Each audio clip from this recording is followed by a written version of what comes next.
All right, we'll call to the November meeting of the Conservation and Natural Resources Advisory Council to order. Thank you all for being here. We have a great agenda today that I think is really exciting because it focuses on people and communities. And we know that we talk a lot about natural resource management, economic development, and other topics at CONRAC. But it's really important to think about the implications that DCNR's work has for people and communities, and how we can continue to broaden the work that DCNR does and engage fully Pennsylvanians in the work that DCNR does. So looking forward to the agenda today. I'll offer a council report in just a moment, but as always, we want to first do audience introductions, and then we'll move into our public comment period. So I'll start. I'm Silas Chamberlain. In my day job, I'm Chief Strategy Officer for the York County Economic Alliance, and I'm the chair of CONRAC. And I'll turn it over to Nicole.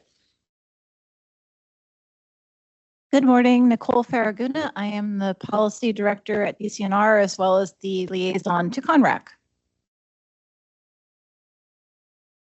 I am Ryan Such, contracted administrator for CONRAC. Good morning, everybody. My name is Sarah Hall, and I'm the Director of Forestry for the American Forest Foundation Family Forest Carbon Program. Good morning.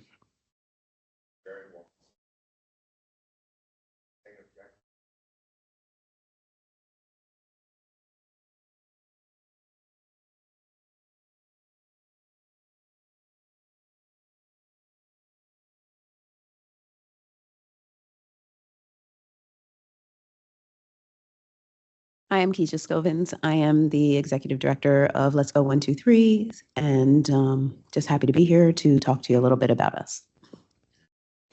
I am Lydia Martin. I'm Director of Community Engagement for Let's Go 123, and we're happy to be here.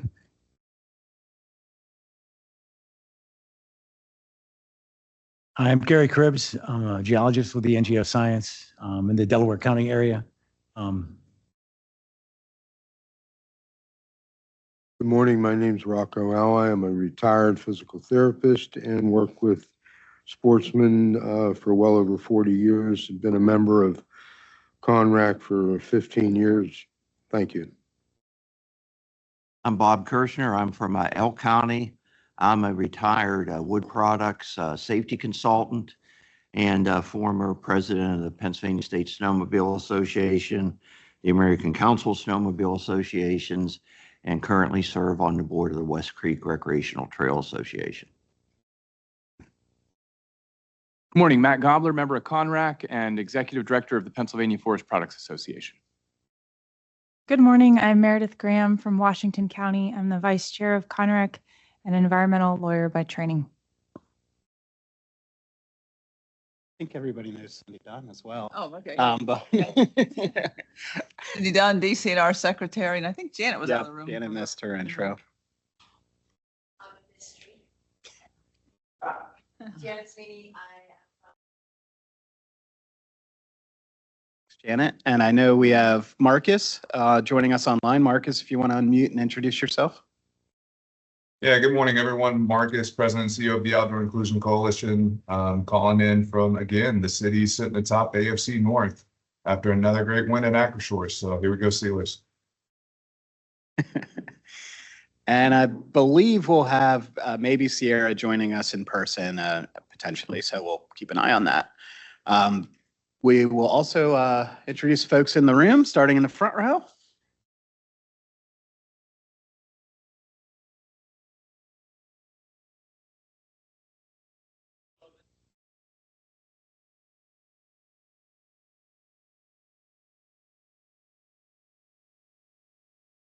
I think, did we get everybody? Okay, great. So now we'll have our first public comment period, open to members of the public that are in the room or are submitting or providing public comment online. Do we have anybody that's indicated that they have a public comment? Okay, no, we don't see any. We'll have another public comment period at the end of the meeting. Move on to, oh, excuse me. Did we get one? Okay, Nate, I see your hand raised, and we'll unmute you. and please go ahead and offer your public comment. Yes, thank you so much for the opportunity to testify today. The Seneca Resources Company reported to the DEP on July 3rd, 2022, that a plastic pipeline ruptured and spilled 18,000 gallons of shale wastewater in Cameron County, issuing 3 water supply wells that were adversely affected by oil and gas operations in Cameron County, stranding families, and these families are not able to sell their houses because of Seneca's water, well, and gas pollution. Seneca Resources has a pattern of fracking wastewater spills since 2017. These spills are well documented by the PA DEP. Seneca Resources was responsible in 2023 for 63,000 gallons of wastewater spill on state game lands in Elk County, Jones Township, at a well pad 2587302H 5318 well site.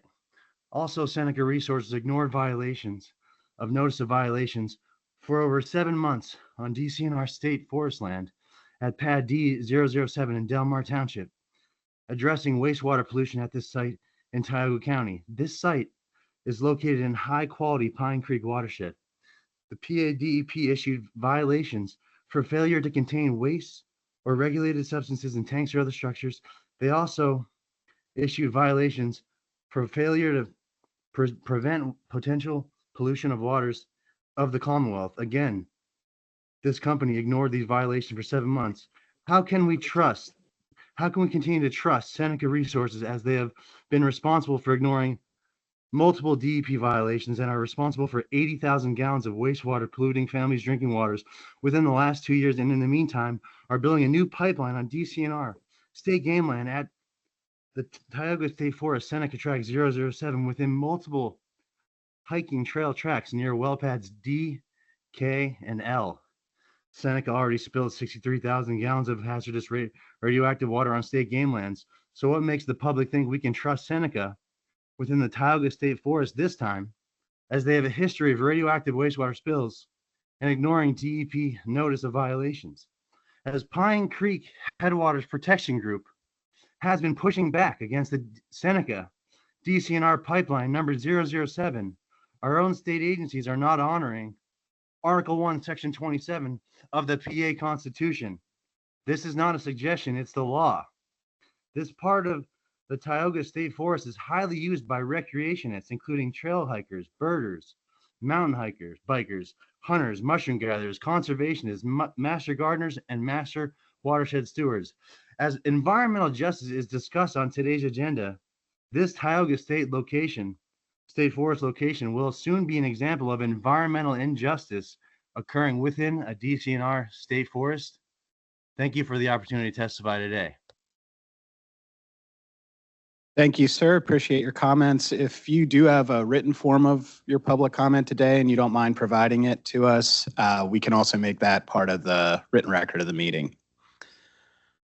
Are there any other public comments? Seeing none, we'll move on to approval of our prior meeting minutes, which would have been for the October 2024 meeting. These minutes were circulated as part of your packet. Is there any discussion before we approve the minutes? Okay, there's a motion. Is there a second? Jerry seconded. All those in favor of approving the October 2024 minutes say aye. Aye. Aye. Any opposed? The minutes are approved. Thank you very much. And we'll move on to my brief council report, and then I'll, as always, turn to some of our working group leads to provide any updates that you have above and beyond what we'll discuss in our working session. Again, excited to have our guest speakers here today with us. We appreciate you guys coming. As always, it's a mix of DCNR partners, but then also DCNR teammates who are doing really great work. I also want to extend a thank you to something I think Cindy will touch on as part of her secretary's report, but the work DCNR has been doing to help with firefighting capacity across Pennsylvania right now with this wildfire season we're having. It's obviously really important, but also perilous work. And we just want to make sure that on behalf of CONRAC, we're expressing thanks to DCNR team that's active in that respect and all the local firefighting capacity out there and those folks that both volunteer and work professionally in that space. So hopefully with some of the weather change here, we'll get a little bit of relief, but we know that DCNR remains on top of that issue. I wanted to thank Ryan for preparing the letter that we'll act on during the business section of today's agenda on the ATV and snowmobile registration legislation, something we discussed in our last meeting. And I know CONRAC members have been able to view a draft of that letter. But I have to just add, it's a good example of why it's nice to have an administrator on board. Ryan's still only been with us for a few months now, but already helping carry some of the capacity for CONRAC. I think finally, I wanted to thank Bob for work that's happened with the Outdoor Recreation Work Group and some conversations that have gone on with Pennsylvania Environmental Council.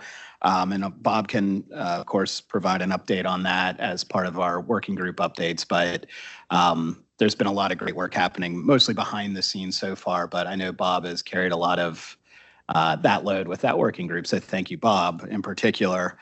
And then a final thank you to Secretary Dunn and to Deputy Secretary Jantz and to Tom Ford, the Bureau of Recreation and Conservation Director, for the distribution of the C2P2 grants this past week. I'm sure Cindy or Nicole have a little more detail on the volume of those grants, but DCNR obviously does amazing work on public lands in our state parks and our forests, but C2P2 is a way that it touches, over the past few decades, literally thousands of communities across Pennsylvania in a really meaningful way. So as always, I know it's almost like Christmas in November or October for many communities as they get awarded those grants. And I know that's true of our municipalities, but also some of our statewide nonprofits that do really important work too. So I just want to hammer home that grant program continues to be absolutely crucial to outdoor recreation and the preservation of open space and trail building and other activities across Pennsylvania. So we'll do a quick round robin with our working groups. Since I mentioned Bob, why don't we start with you, Bob, for an update on outdoor recreation? Okay, thank you. And thanks for the kind words. The Outdoor Recreation Group has had two phone meetings with Brad Holleran of PEC, and we've been discussing a report that they'll be releasing next year that deals specifically with trail maintenance and trying to get a handle on that so that we can better project what we need to do in the future, maybe provide some hands-on help, not physical hands-on help, but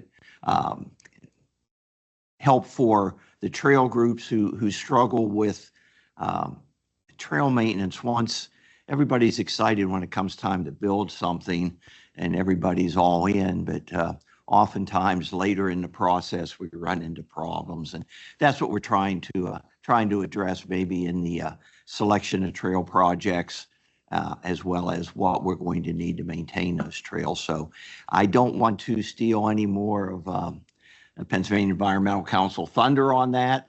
They are looking forward to releasing this report. I will only say that I think it's going to be very valuable. It's certainly very innovative, and it certainly will provide data that we don't currently have that we probably need to have in order to accurately project what we need to do in the future.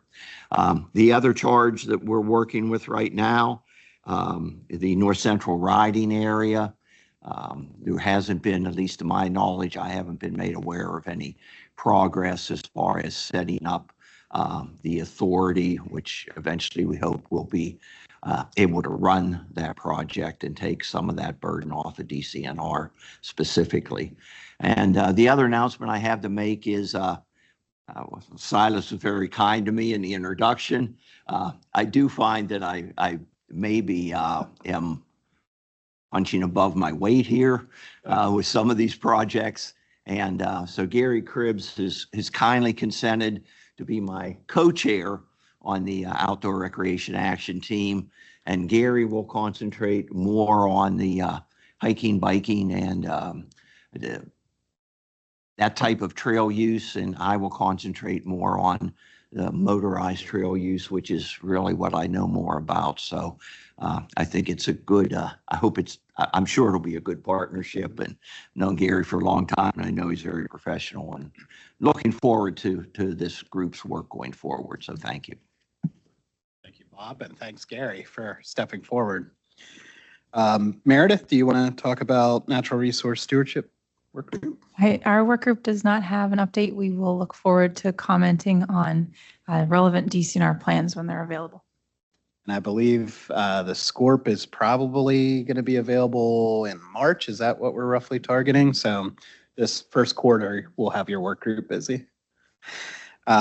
Marcus, any update from the Opportunities for All working group? Yeah, just one. So yesterday I met with Allie and the Next Gen Council in an effort to support their development of a survey aimed at understanding young professionals interested in joining the outdoor recreation workforce. I would say once the survey is finalized and ready for distribution, specifically the young adults, maybe CONRAC can consider supporting and potentially sharing across the networks that we have to gather a larger sample size. So I think the input that Allie and the youth have shared is really exciting, and the recommendations that could come out of a large sample size could be really impactful for the sector. So looking forward to hopefully CONRAC supporting that and sharing within the resources and networks we have. Excellent. Thanks, Marcus. And Ephraim, I don't believe is on with us to talk about parks and forest infrastructure. I do know that we'll have a conversation during our working session on CONRAC conversations for 2025, and at least one of them is we'll cover some of that park and infrastructure conversation. So more to come on that. And then economic contributions. We continue to take our lead from the Office of Outdoor Recreation. Hi, Sierra. And just a couple things to mention there.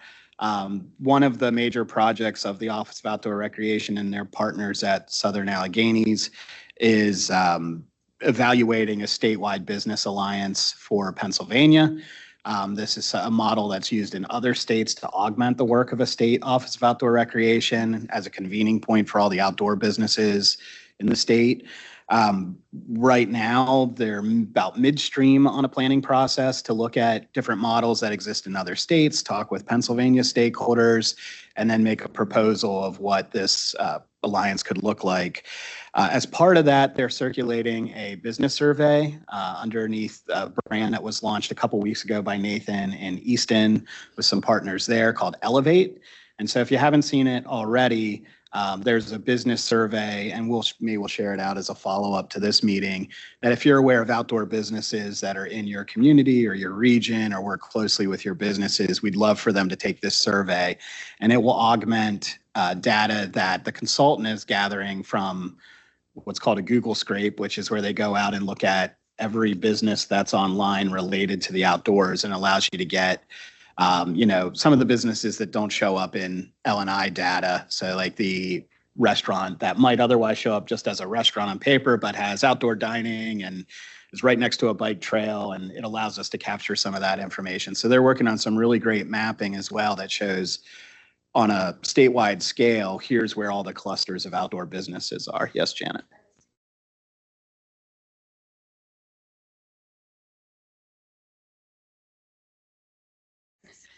Yeah. Yeah, those are baked into it. And then if it hasn't happened already, all those statewide, so all the conservation landscapes, all the heritage areas should be getting this information to help push it out.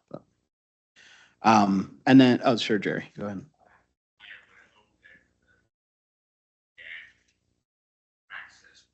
Hey, Jerry, not to intercede, can you use your mic, please? Turn it on. Do I have to push it? That's on. That's on now. Yeah. I would hope they would also add in the river access points and how that ties into trails and businesses. Like we've got some businesses up in Lycoming County right along the river that are really seeing an increase during the summer months. Of course, we need rain. Our creeks and the river itself are so low I've never seen the Susquehanna this low. Yeah, and I think that'll be one of the benefits of having better mapping of where outdoor businesses are, because you'll start to see clusters that are related to, either long distance trails or water access points or popular gateway communities to state parks and forests. And I think it'll help us understand that a little bit more. And our little community of Williamsport now has 17 brew pubs. Not bad. Why aren't you guys? People come up and go biking and hiking and kayaking, and then they have to have a sip and something to eat. I would just point out, Jerry, that a lot of snow this winter, which will melt in the spring, would be very helpful. Oh, yeah.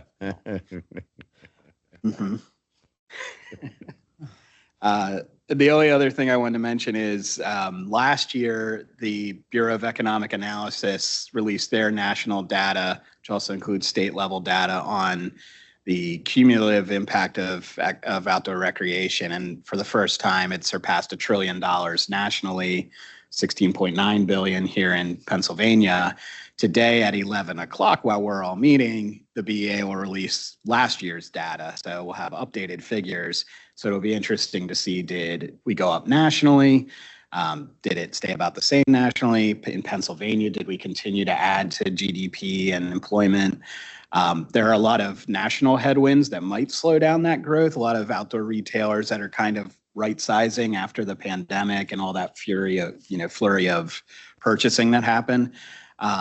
But the kinds of broader economic development, all the investment in trails and open space and the businesses that thrive off of it should keep those numbers really high. So we'll be watching. I know Nathan will be, I think, working on a webinar to unpack some of that data in the coming weeks. So again, stay tuned for that, and we'll make CONRAC aware when it comes out. And how soon is it coming out? At 11 o'clock today, so in half an hour. Yeah. So no, Nathan, through the Office of Outdoor Recreation. Yep. And then we'll share that out. Yep. Okay. Any other comments or questions on the working groups? All right. We'll turn it over to Secretary Dunn for her update. I think I'll just, for Nicole's benefit, I'll start backwards and work forward. So if I'm out of order, she'll understand why. Just want to start with the Elevate Initiative in outdoor recreation.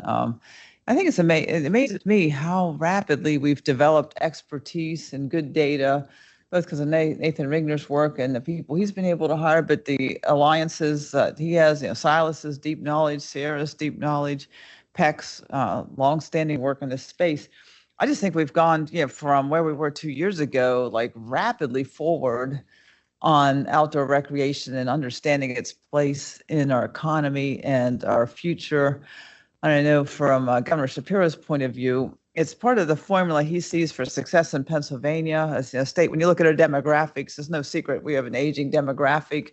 And when you think about the economy related to that, you've got to attract and keep young people in Pennsylvania and keep people at employment age. And so with this whole telework environment where a lot of people are part-time telework, or some people from private industry are full-time, that really opens up the possibilities of people living in our wonderful trail towns and river towns and working from there and raising families there and all that. So it's more than the economy. It's really part of the formula for a good future for Pennsylvania. So I just, I'm not the expert in this. I'm supporting it and cheering it on, but it's called community revitalization. It really is, and just watching it grow and unfold so fast is really remarkable. Switching back into the woods here, just a footnote. I always try to report on this for our forest interests here around the table. It looks like we're on track to meet or almost meet our harvest allocation this year. We've had setbacks, we've had staff changes, but despite that, our goal is 15,000 acres. I think we may come in a little light, but pretty heroic effort on part of the staff. I think we'll be on track. So that's good. That's important in our ecosystem-based management plan, and it's important to the industry in the state that's supported by that. Looking ahead to the winter here. taking a little little jab at Bob. So he goes and talks to Punxsutawney Phil about snow, and you gauge for yourself how successful or unsuccessful that's been. But I think he has overdid it here with Phil. We have a weather system coming in, dumping a bunch of snow, like apparently at a time that's like useless to snowmobiles. So anyway, so just like as you talk to the groundhog, you got to refine the message a little bit, give them the season, the time when we're ready and the snowmobilers are ready, etc.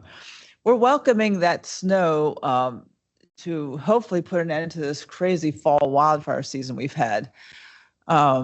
We don't always have a lively fall wildfire season in Pennsylvania. We almost always have a lot of activity in spring. That's when, the sun's hitting the forest floor, the leaf duff is dry, a lot of energy building up and dryness. And then when the leaf out occurs in spring, then that ends the season. But the fall season is usually not like this. We don't have the data yet, but I went out myself to the Gap, called it the Gap Fire. There was a big one in Palmerton, near Palmerton, and talked to some longtime firefighters out there in our staff. One of the 30-year veterans of this kind of work said he's never seen a fall season like this. And I'm suspecting the numbers will bear that out once we can take a breath and take account of everything that's happened. But so far this year, this is spring and fall, we've had 1,326 fires, 28 acres have been burned. We have a prohibition on campfires right now, and in several counties have burn bans. Now with this weather system coming in, everyone will be reevaluating and lifting that at the appropriate time once the fuel conditions are moist enough, once the weather forecast is assuring enough. But we had 460 of them in October and November. We were stretched thin with our staff doing long hours and overtime hours, and then having to be called away from one fire to another fire. We did request help from other states. Sometimes you'll hear us report that we're sending people to other states. The reverse is true too. We call in other states. Now with the surrounding states, we're really busy, so we couldn't call in the surrounding Mid-Atlantic states. They were just as busy as we were. You've seen the news on New Jersey and all that. But we got Idaho, Montana, Minnesota all sent personnel and equipment. So we got we got a return on that partnership, which was really really helpful. And I got call out to the Game Commission. They have a lot of fire trained staff. They do a lot of prescribed burning, as do we.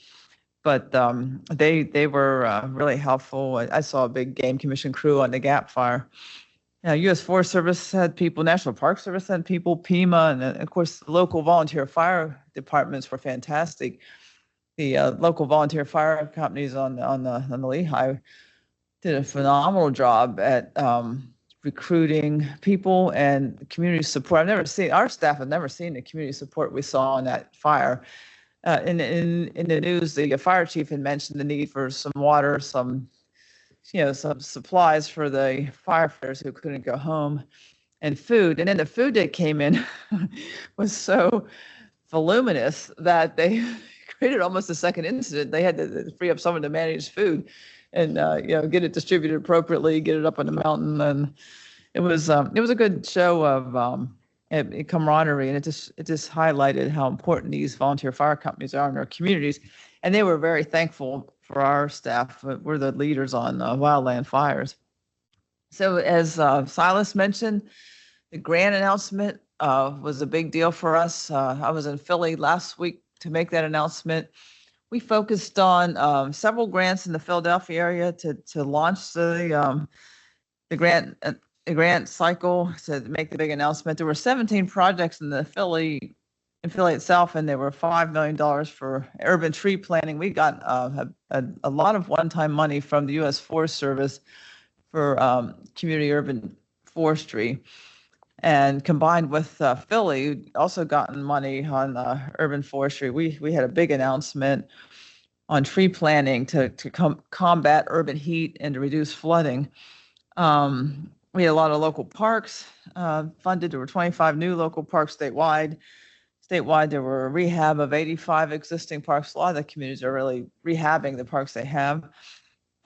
We protected 6,800 acres for recreation and habitat. And then 10 million went to support trails. We have a big push on trails. We continue to seek additional funding, but we use the funding we have to expand our trail network as best we can. So we got a lot done in this $79 million grant cycle. So it's great. It was just yesterday at a Chesapeake Conservation Partnership meeting in Maryland, where the heads of Maryland DNR and Virginia's DCR, my colleagues in the other states, were comparing notes to an audience of mainly Chesapeake conservationists, and they said that my colleagues from their states said our grant program was the envy of their programs. We all talked about what we envied about each other's programs, and this grant program is what they really envied. Just touching on the sources of the funds, there's the C2P2 grant, Community Conservation Partnership Grant Program, combines a number of state and federal sources to present to the communities and the partners one cohesive portal to seek a grant. And we don't leave it up to people to figure out where they want the money from. We figure that out behind the scenes, but includes several federal funding sources, the Federal Rec Trails Program, Land and Water Conservation Fund, which has been really good, and it's got permanent funding. I mentioned USDA Forest Service Fund and the Urban Community Forest Fund. These are all federal funds. So as we transition in the federal government, we really want to keep an eye on these funds and really outreach to our to the new federal folks coming in, that these are important or critical to Pennsylvania. We'll be working with any bridges that we can find to try to highlight the importance of these federal funds to our work in Pennsylvania. The big state funds are the Keystone Fund from Kenai 3, and there's 2 doses of Environmental Stewardship Fund that were created by the legislature over the years. And those are our big state funds that really form the heart of the grants program. Claire Janser, Deputy for Conservation and Technical Services, is back in Philly today. A Philadelphia project competed nationally for a competitive pot of LWCF money, and they won a federal grant on Mifflin Square. So we're celebrating that today. So we did well. Pennsylvania's partners did well on that competition federally. You'll be hearing from Arlene Marshall Hawkinsmith later today about our Mosaic initiative, something we're very proud of, and I'll be careful not to step on her presentation, but the work she's leading is just very exciting for us. One of the things my Virginia colleague reported was their work on trying to make parks and forests more accessible for all and welcoming to all. One element of that I celebrated with the governor this fall was the colorblind viewers. Some people, a lot of people, and for biological reasons I won't go into, color blindness is fairly common. About 1 million Pennsylvanians have it, mostly men. It's the XY chromosome thing. But so a lot of about 1 million people can't discern those incredible fall colors of Pennsylvania, and these viewers allow the people to discern red and green. So we installed them with help from Pennsylvania Park and Forest Foundation, and I think 8 to 12 parks. We'll continue doing that.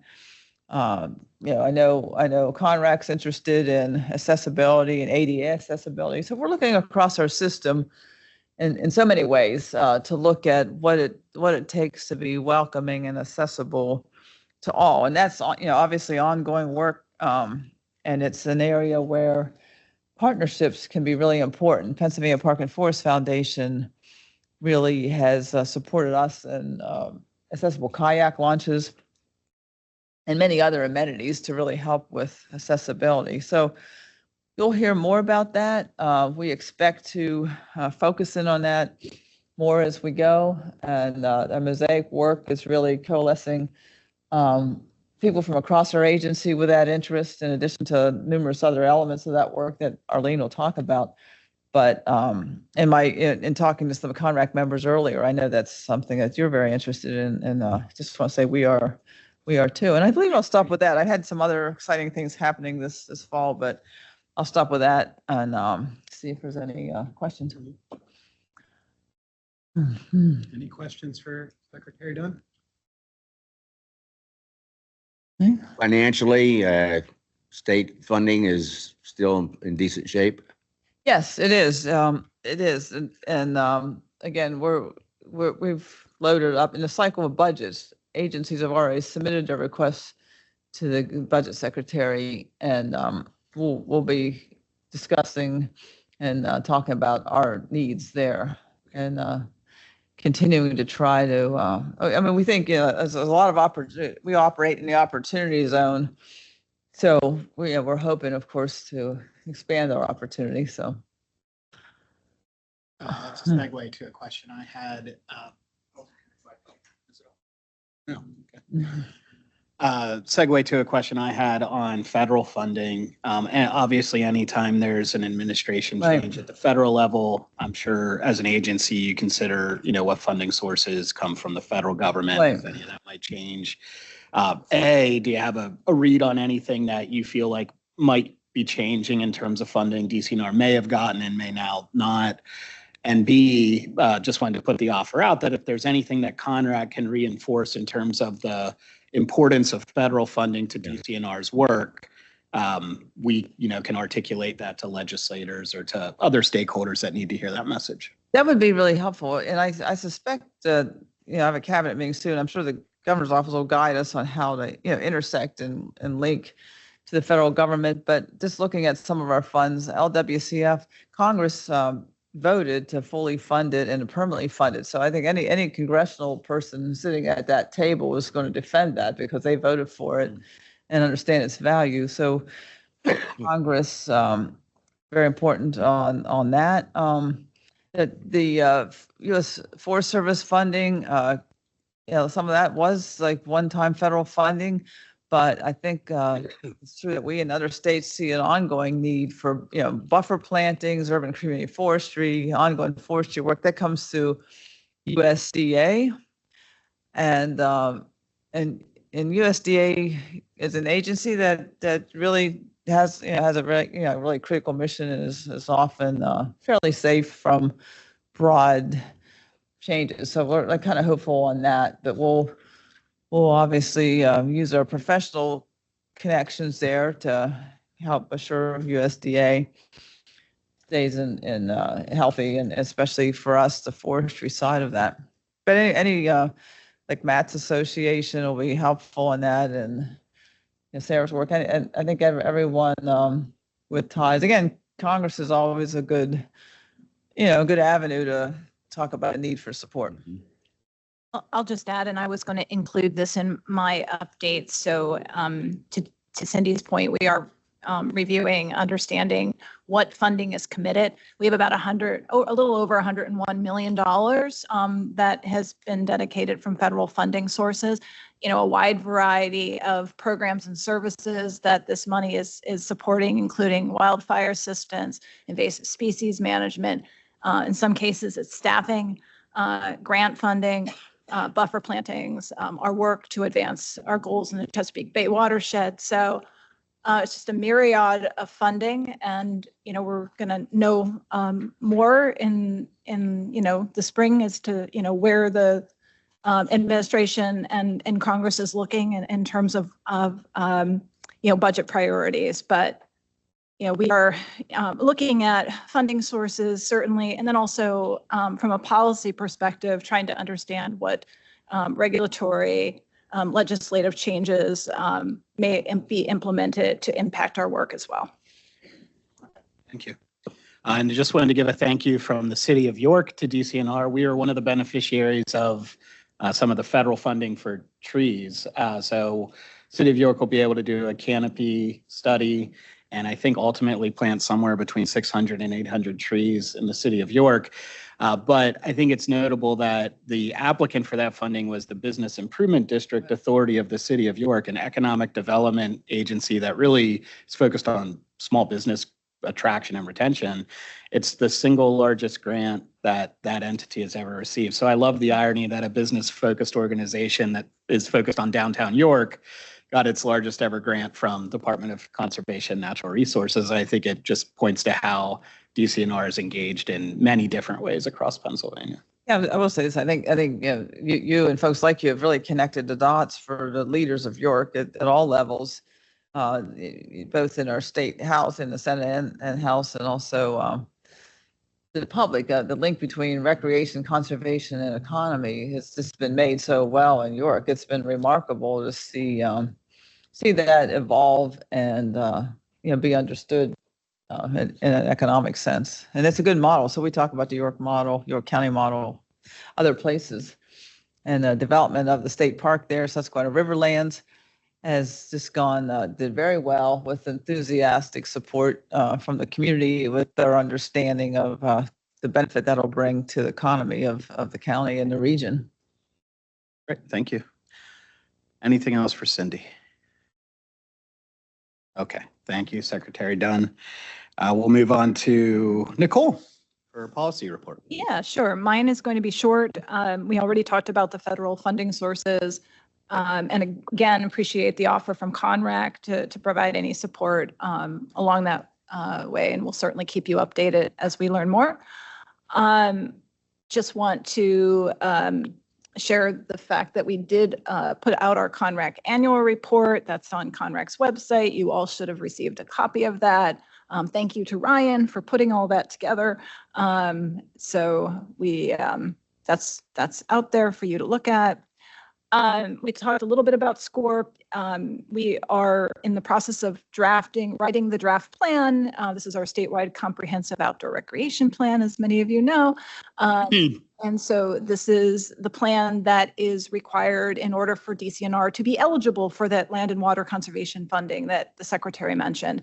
And this is, like I said, we're in the process of writing. We have a designated person, a dedicated funding to support staffing to write and build out this plan. And we're looking at early spring for this plan to be out for public comment. So keep you posted on that as well. And we'll probably bring in Brandon Hoover, who is our SCORP specialist, just to give you an update and provide you with some information and an overview of the plan at that point. And then we talked a lot about our three strategic priorities. Particularly, we're going to hear a lot about our DEIB strategic priorities today, as well as our outdoor recreation. And just a quick update on climate. So DCNR's Director of Applied Climate Science, Greg Zarnicki, has been leading the development of DCNR's Climate Action Plan. This work includes a team of more than 40 people across the various bureaus, developing this next generation of DCNR's Climate Action Plan. And if you remember, our DCNR Climate Mitigation and Adaptation Plan was released back in 2018. So this is kind of the next reiteration of that. So this plan will include a greenhouse gas reduction goals, as well as sections on environmental justice, which we're going to hear more about today, artificial intelligence, outdoor recreation, and human health.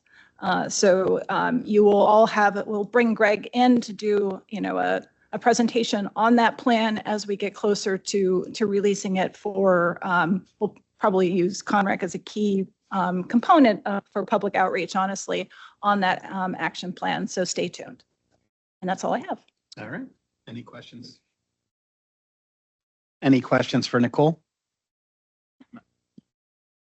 Sorry, I just have to ask, in the list of items mentioned there, I didn't hear forest management factoring into is that in there as well? In terms of the federal funding? The climate action plan. Oh, absolutely. Oh, it's a big piece of it. Absolutely. Wonderful. Yes. Cool. All right. Thanks. Good catch. I think you'll be very pleased to see how much we're focusing on forest management. Yeah. Any other questions? All right. Thanks, Nicole. And we'll move on to Eric Nelson, who I believe is joining us remotely for the legislative update. Yep, I'm here. Can everybody hear me? Yep, we can hear you. Yeah, sorry I can't be there in person. I'll just have a quick update. Last week, there were leadership elections in the House and the Senate. Not much has changed other than the House Republican caucus, they elected Representative Struzzi as their new Minority House Appropriations Chair and Representative Jesse Topper from Bedford County as their Minority Leader. So those were the two big changes in the leadership elections. And then I'll just mention that we're in the process of setting up legislative meetings with new members of the General Assembly. We're going to go over and talk to them and just educate them on, what we do, our grants and everything like that. So that's all I got. Thank you. All right, thank you, Eric. Any questions for Eric? All right. Okay, so we'll move on to council business. We only have one action item under business today.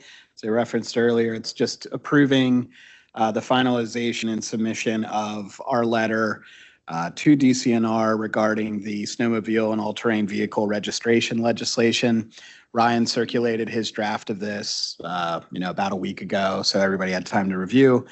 The most pertinent aspects of the letter are really the paragraphs related to us supporting legislation that would provide DCNR the authority to increase snowmobile and ATV registration fees over time, of course, tied to some kind of consumer price index or another methodology to reflect inflation, and then giving the flexibility to impose higher fees on snowmobiles, given the cost to manage the snowmobile program are greater relative to the number of snowmobile users. We also indicate support for removal of the reciprocity for out-of-state residents to ensure Pennsylvania is benefiting fully from the registration revenue, and then supportive of an assessment of the allocation of liquid fuels funds across the snowmobile and ATV programs to ensure the programs are receiving their equitable portion of reimbursements. That's very similar to what the Snowmobile and ATV Advisory Committee had also submitted, and so we're aligning our support with that group. Any additional comments or feedback on the letter before we take a vote on submission? Is there a motion to approve? So moved. Second. Seconded by Jerry. All those in favor of approving the letter for submission, say aye. Aye. Any opposed, say nay. Thanks, Marcus. All right, the letter is approved, and we'll direct Ryan and Nicole to finalize, put the date on there, and submit it formally. So thank you for the work on that. Bob? Mr. Chairman, if I could, I would like to just annotate the earlier report I gave on outdoor recreation. Ryan has been a tremendous help. We had as I said, 2 meetings with Peck, and the second one within hours of the meeting wrapping up. I had a 4-page documentation of what was said in that meeting. A wise man who sat at the end of this table for many years once told me, Bob, when everything's said and done, a lot more will be said than done. And I think with Ryan's assistance, we'll know what was said and we can recall it and get it done. So thank you to Ryan. Well said. Yeah. I got to say, we got to keep Ryan humble here, and we got to keep him hungry and working hard. So let's limit the praise. Let's ration it out. Of course. Thank you, Ryan. Okay. So our guests from Let's Go 1, 2, 3 have made it through the first hour or so of CONRAC. And now we welcome you to talk more about your work, making space for diverse community partnerships. Thanks for being here. Well, thanks so much. So again, just to make sure you know, my name is Keisha Scobins, and again, I am the executive director of Let's Go 1, 2, 3. But also, just to make sure you know, I also am the co-founder of Let's Go Outdoors. So many of you know who we are. So now, while hopefully the slides are going to come up, or else I'm going to speak from the heart for the full time. Oh, it's on the back screen. Oh, now it's, oh, great. Okay.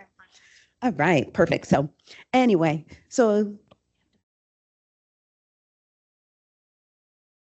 okay, I'm just going to rearrange myself this way. All right, I'm just getting myself familiar with the technology right quick, y'all. So, okay.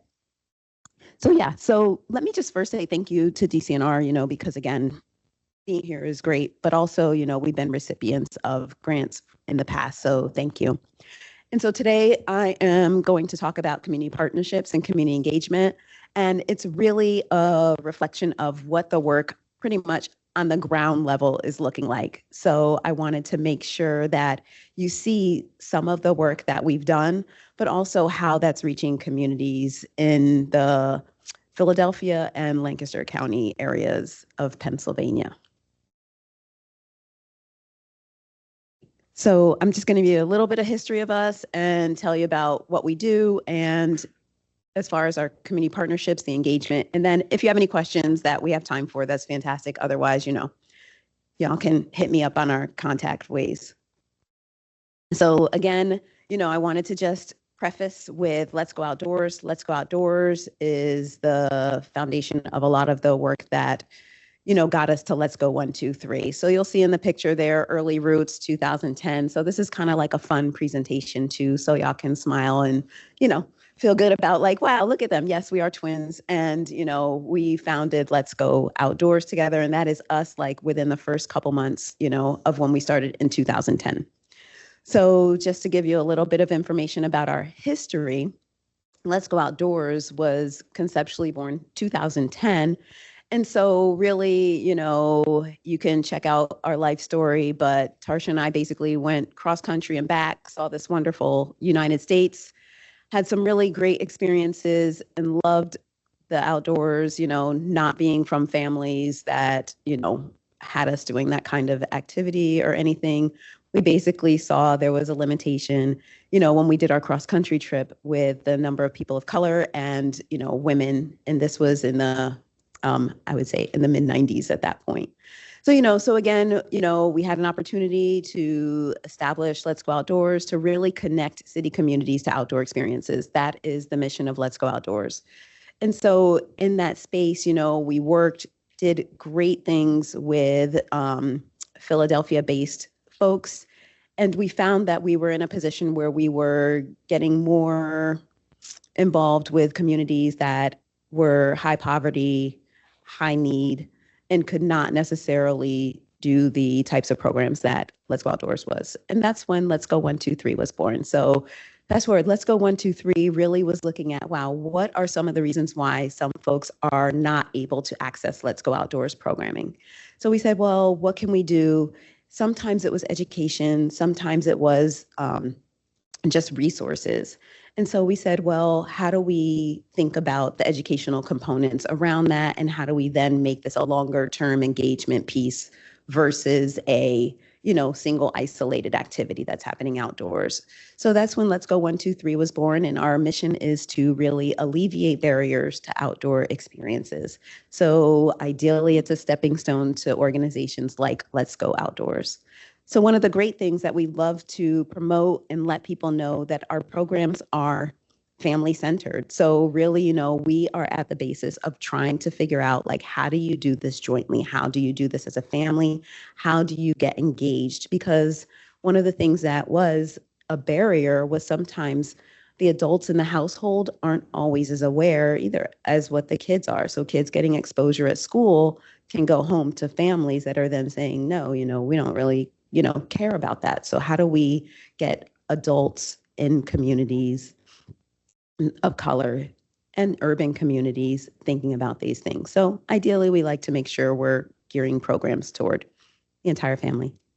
So again, thinking about what are the barriers that are out there, and we are speaking to you as folks that are on the ground level. So what are the barriers? What are the things that are happening? So it's wonderful that we have organizations like DCNR and funding sources that help us to then do this work.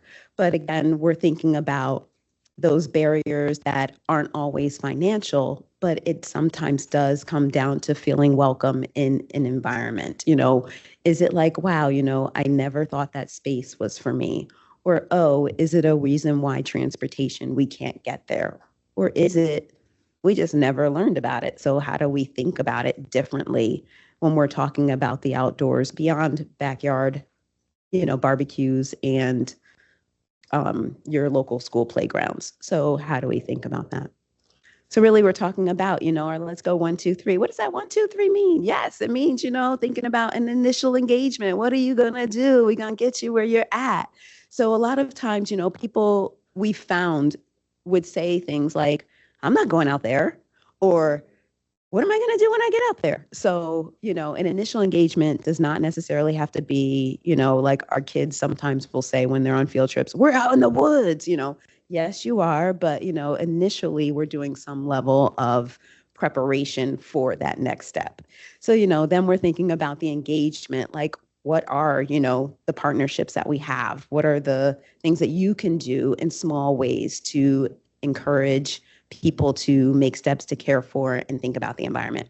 And then there's full engagement, of course. And we're saying, okay, now let's connect you in a way that you become a better steward. Let's connect you in a way that you might volunteer. Let's connect you in a way that you are utilizing a space that you previously might not have participated in or gone to. So one of our biggest priorities is community partnerships. Because again, when we're saying we're alleviating barriers to outdoor experiences, we don't have a space that we're saying, come to our space and we will help you. No, we are working with partners. It is based in partnership with locations, with organizations, with people. So again, we are really just working to do the work of introducing people to the great spaces that are in the state of Pennsylvania, specifically right now, Philadelphia and Lancaster.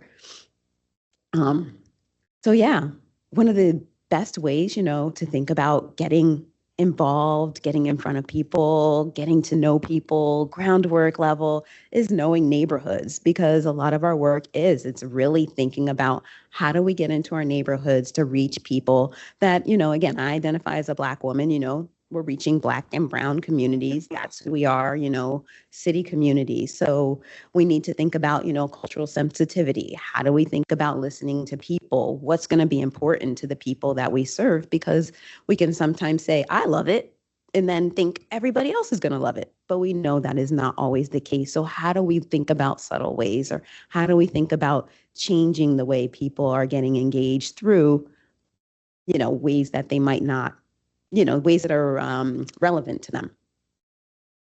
So this is just a little bit of pictures of, some of the work that we've done. So this is one of our partnerships with School District of Lancaster. And so this is a STEM careers program, thinking about careers that are outdoors. One of the reasons that we also have Let's Go 1, 2, 3 is because we've sometimes gotten calls saying, hey, we're looking for, people that represent urban communities, diverse backgrounds.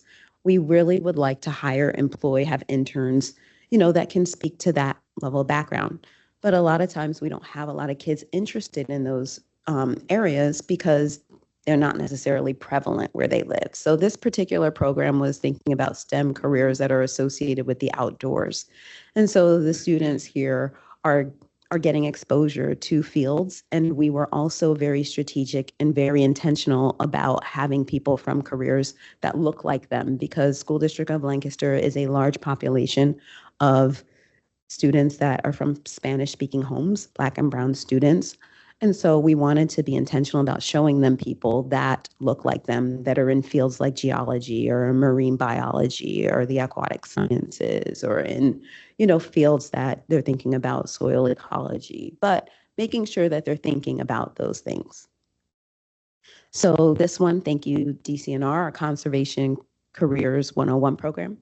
So this one, again, is another program getting students thinking about what are careers that I might be able to do when we are going out into the world, trying to get them interested, learning about and doing work here.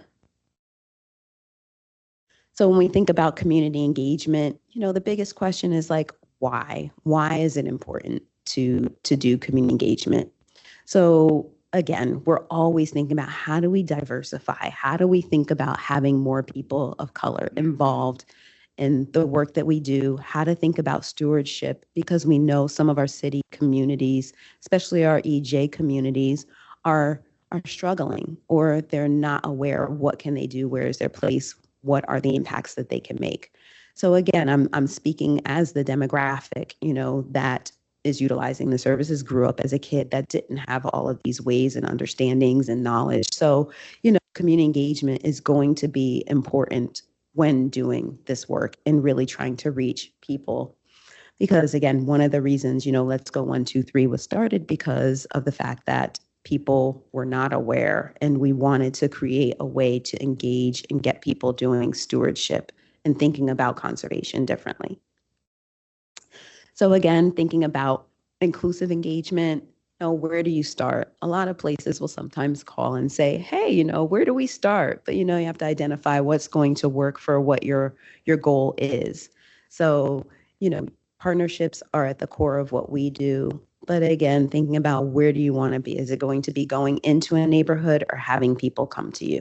A lot of times we've done programs where we're comparing, like, look at your city block, doing a walk around, what do you have, and comparing it to a location that we ideally are taking people to kind of create that connection for them within their city.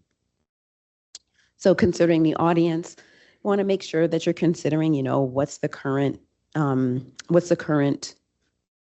relationship they have with the locations that you might be thinking about bringing them to or introducing people to. So what are the natural surroundings? So what are the things that they spend time doing right now? Like, are they making any connection to the outdoors besides the walk to school and, what green space or what type of space they're living in? So again, bringing it back to community, that is what we are about. So you can see some of the ideas that we've had or some of the things we've done associated with community and how to bring people to think about the environment in a different way.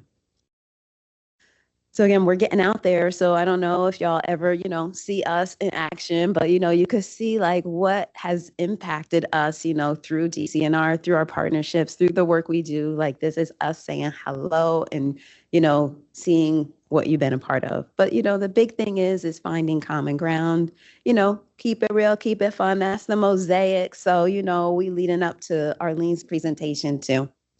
But you can, follow us. There's our contact info. Some of y'all are pretty familiar with what we do and who we are. So, that's me and Lydia, my colleague here who works with me on our team. So thank you so much. And I have my nice timer here. So I got time. Thank you. And I'm all done. Well, thank you so much for the work that you're doing. That's really, it's incredibly impressive. And my question is, so what's the ceiling sort of for your current capacity? It's interesting you're in Lancaster and Philadelphia. Obviously, I'm one county over in York thinking, how do we get you guys to come to York County? So is it, are there, I guess the first question is, are there other partners out there that you're aware of doing this work in other counties or regions? And also, what does the future look like for you in terms of potentially expanding and providing services more broadly? Lydia has said she'll take this one. Great. I thought a lot about that because when you're a small team, you're always thinking about growth. I will say something that was very important to us with one of the grants we had gotten through the NOAA BWET, which is a federal grant, was we took some professional training on the network impact model, which is basically working with partners to scale laterally instead of thinking that you have to have immediate growth. That's not to say that growth is not important. I think it is for a nonprofit like this. We have to keep growing, but it's also to think that you don't have to necessarily think that you have to go big. You can go wide and you can go broad. And so maybe to your question about potential expansion into York, it really would depend on who's doing the work there. Because I can use the example of the city of Lancaster and the neighborhoods that we work in. You can't be everywhere.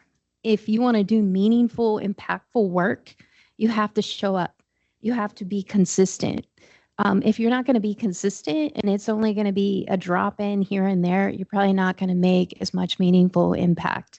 And so when I say that, it's also to respect our boundaries. I'm I don't like to use the word preaching, but I'm always advocating with youth. There's self-care there too, whether you are a student or whether you are employed by someone. So I don't know if that answers your questions, but at least we've done a lot with looking internally to see like who are our critical partners and then what kind of impact are we having. And so you saw just a handful of tiny slides there. Yeah. So. Thanks for that. Can I? And I'll just follow up and then we, on that. So getting us to York, partnerships are critical. So if there's an organization or somewhere you think would be a good partnership, that would be great since we have done some work, in other spaces, but yeah. Great. Yeah, just a thought. We've worked with Lydia over years, so in different capacities, and she's headed our Trails Advisory group. We, as you know, has been reported here, we got additional funding for the Pennsylvania Outdoor Corps, and we're expanding and we're creating regional positions where we'll actually have people out on the ground. And the purpose of that approach is to build relationships, like you're saying, and not just a drop-in. And if we could connect the dots between your relationships and our relationships on your point of like reaching outward, then maybe we could move some of your participants into a workforce situation. And really, I mean, we all know we want some of these folks to pursue a career, and that would be like a next logical step from your work. And also, you probably work with DEP, but DEP's AJ program has some roots here in Harrisburg and other cities. So, you probably know the same partners, but maybe we can help with our partners at DEP to help find that lateral partnership that you're talking about.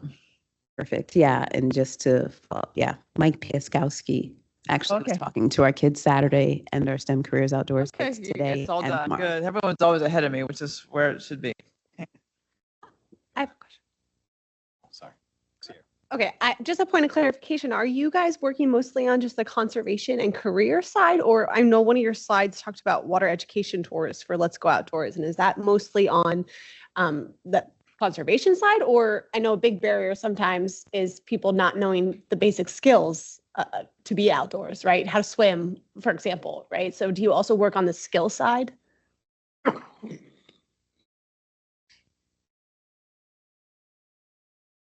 I can speak to that, and then Keisha can as well. I mean, we're broad when it comes to conservation. I think some of the maybe original programming was, and you can speak to this, really focused on those conservation careers, but we don't stop there. I mean, the kinds of activities that we are doing in communities, in particular Lancaster and Philly, is sometimes talking about urban forestry. I mean, we just planted 46 mature native bare root trees, which I know you all were invited and you couldn't make it, but I think we had like 140 or 150 members of the community show up. They got super excited because they're tired of their campus being hot and dry. And so the breadth of our work I think it's broader.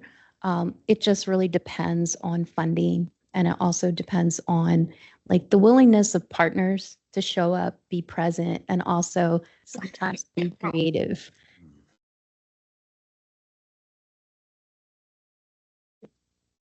Any additional questions or comments? Matt? Oh, sorry.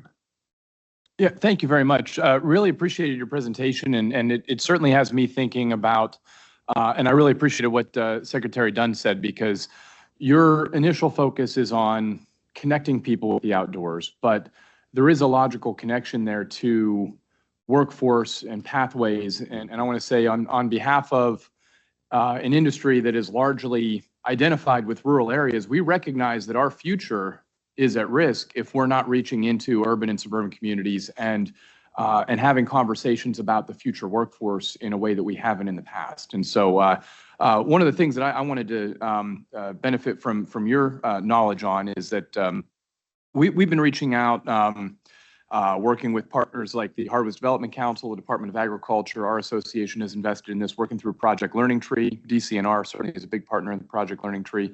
And we've been working on distributing the there's a publication, Black Faces in Green Spaces, The Journeys of Black Professionals in Green Careers. I'm sure you're probably familiar. And so, I've been thinking about this and how we've been trying to get this out there. But also you mentioned about looking at how you communicate in neighborhoods in culturally sensitive ways. And so I'm wondering, what might you share with me as I'm thinking about how we get our industry to try to connect? I certainly know that a lot of our workforce concerns stem from population trends.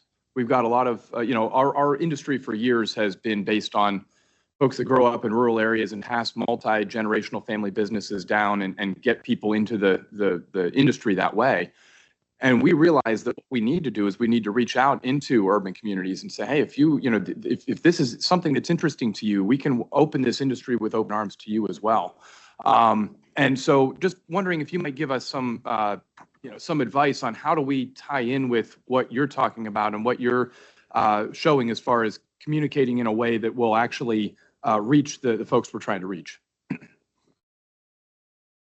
Yeah, I think that, I appreciate what you said and what you're asking, because we sometimes get that question. I think the most important thing before getting to outward messaging, taking a look internally also with who is working with you, for you, who are the people that would be sent. And I always tell people, before you go into a community, first examine that, but then also think about how long is your stamina, because there's trust building involved also. And so in order to build a level of trust to be seen there, you got to kind of be able to commit. And as Lydia said, show up. And so that's a conversation that we've had a lot of times sometimes with people, are you ready for this as a team in your organization or in your business, to then say, okay, I'm willing to show up. And if it is a designated person that's going to be that person, at least have them show up all the time, because then it's trust building to then lead to, now we've got a message for you. So it's not necessarily, let's just, hey, I love it, you should love it too. But I mean, it could be in a way that it is a program, that you connect with, maybe not us, but a different organization or us. But it is saying, hey, we have this publication, we want to come in, we want to talk about it, but we want you to maybe use it with your students, or we want to make sure we're, for businesses sponsoring, this particular activity, or some light focus groups, or something that's in a series. So I think that's the biggest thing that's really important, because we've had some sticky conversations with businesses and organizations that want to do that, but they have to also look internally within their own staff. Is it important to your team, or is it important to just you? But that kind of comes alongside with some of the stuff that Arlene will probably talk about. And just to comment, I would say that as we've been trying to look internally and look at how our industry and how our partners can move forward, it's looking for those partners that we can work with to be that resource. So I would say, certainly, obviously you wouldn't be here if you weren't very deeply invested in DCNR and the work that's done through DCNR. So I'd also like to throw out there are other resources that can be made available to you through industry, pathways to workforce, also the Department of Agriculture, the Harbors Development Council. There's various entities that I think would be absolutely thrilled to partner with you and explore where this can go. Thank you. Yeah, and can I just put another plug out for Michael Piaskowski, because we have a big vision for a much larger partnership with the School District of Lancaster and the PA Outdoor Corps. And those conversations are happening now.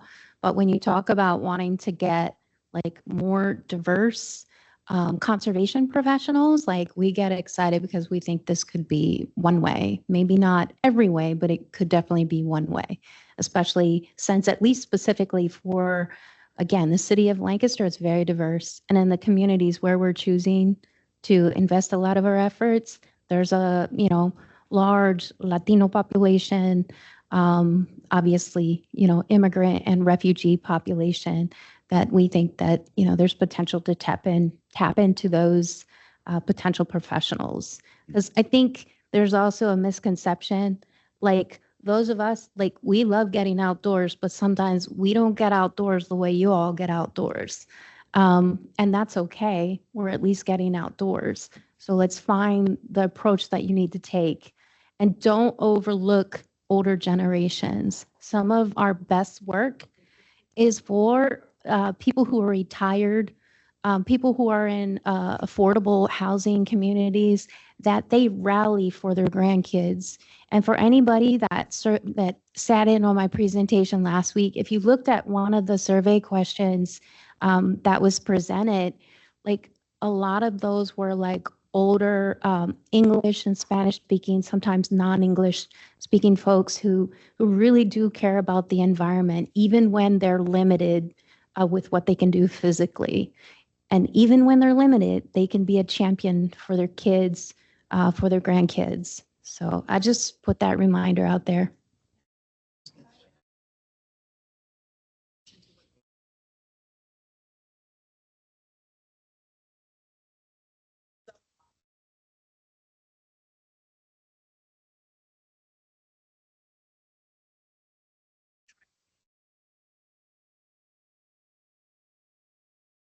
Oh, I'm so sorry.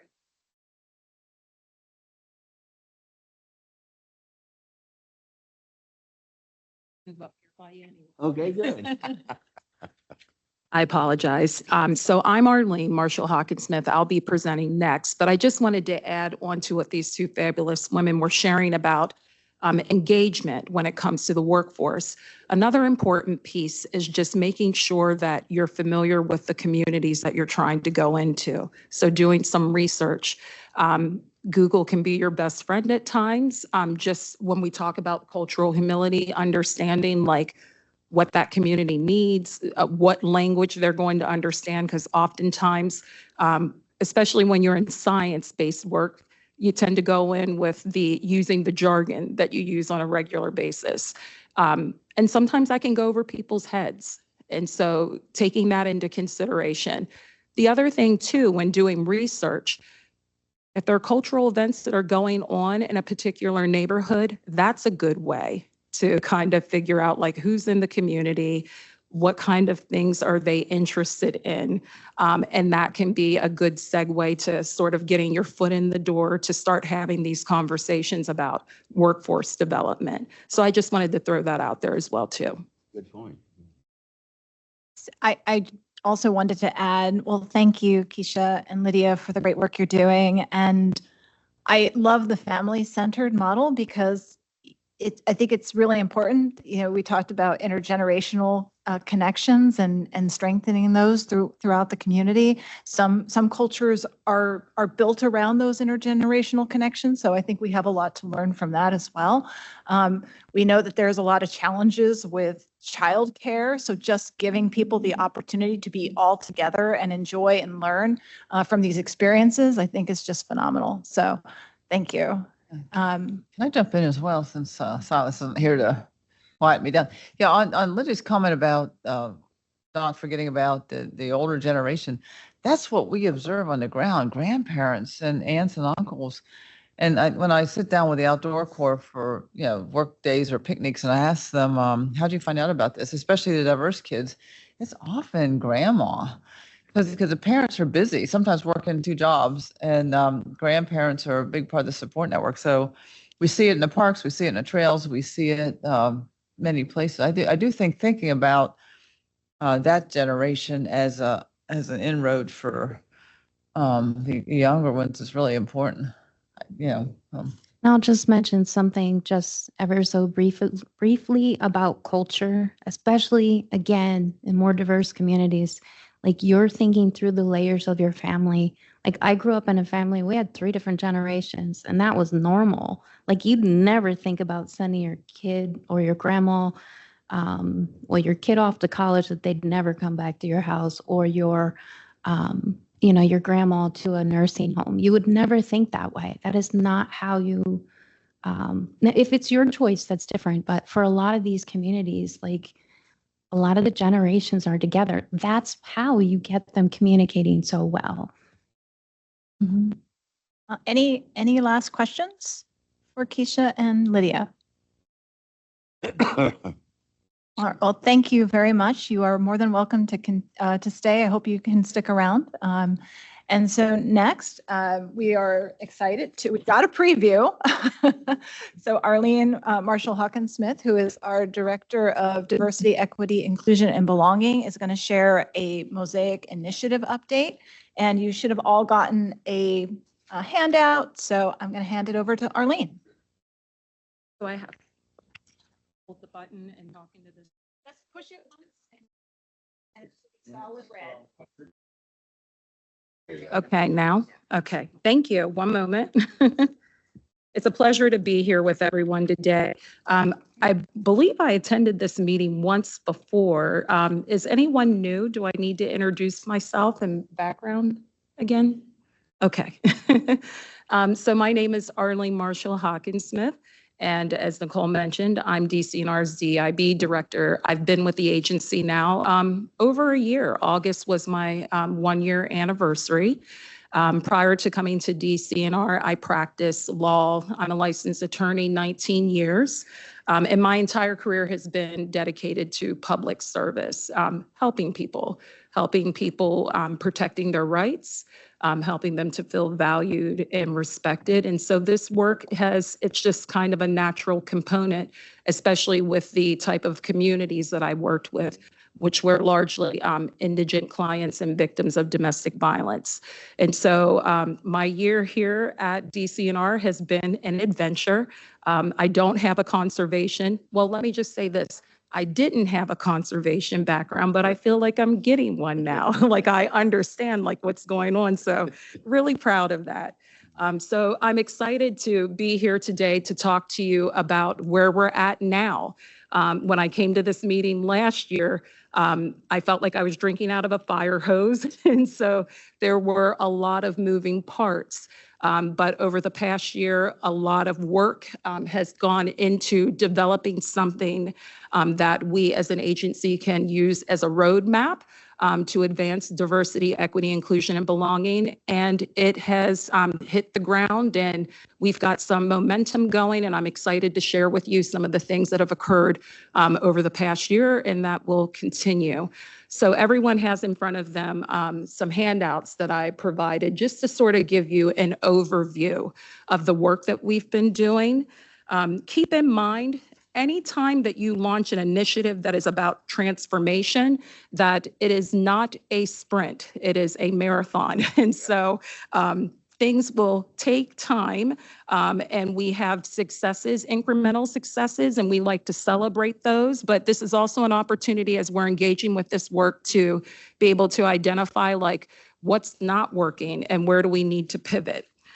So if you take a look at the first page, just Mosaic, the year in review, I want to tell you a little bit about what Mosaic is and where it came from. So Mosaic Initiative is the way that we as an agency are advancing our DEIB strategic priority. It is staff-driven, it's people-focused, and the goal of it is to create a culture where all people feel valued and respected and can contribute, that our workforce is going to reflect the rich diversity of the Commonwealth. And it's a commitment by our agency to develop programs and services and opportunities and places and spaces where everyone can see themselves, they feel welcome, and that they belong.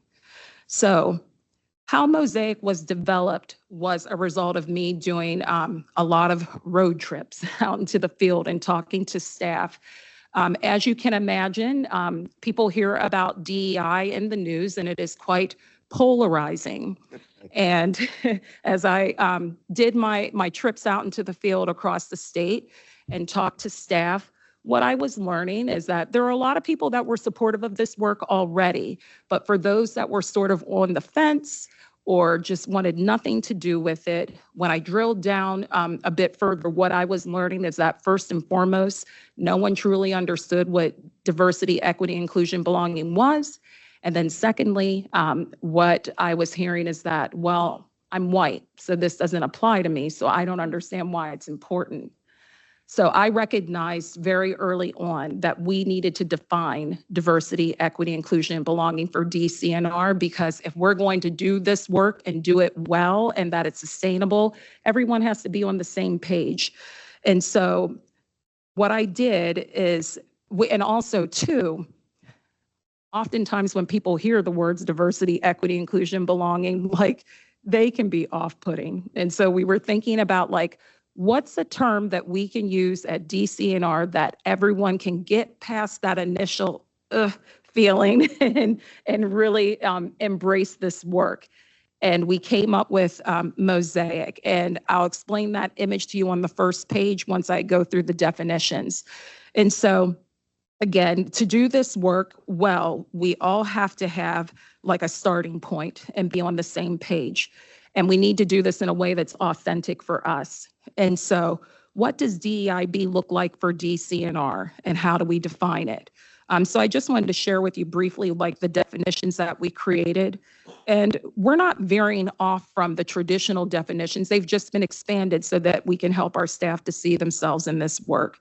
So diversity is basically focusing on the differences amongst people, and traditional categories of diversity when people think about it, race, ethnicity, gender, disability, things of that nature.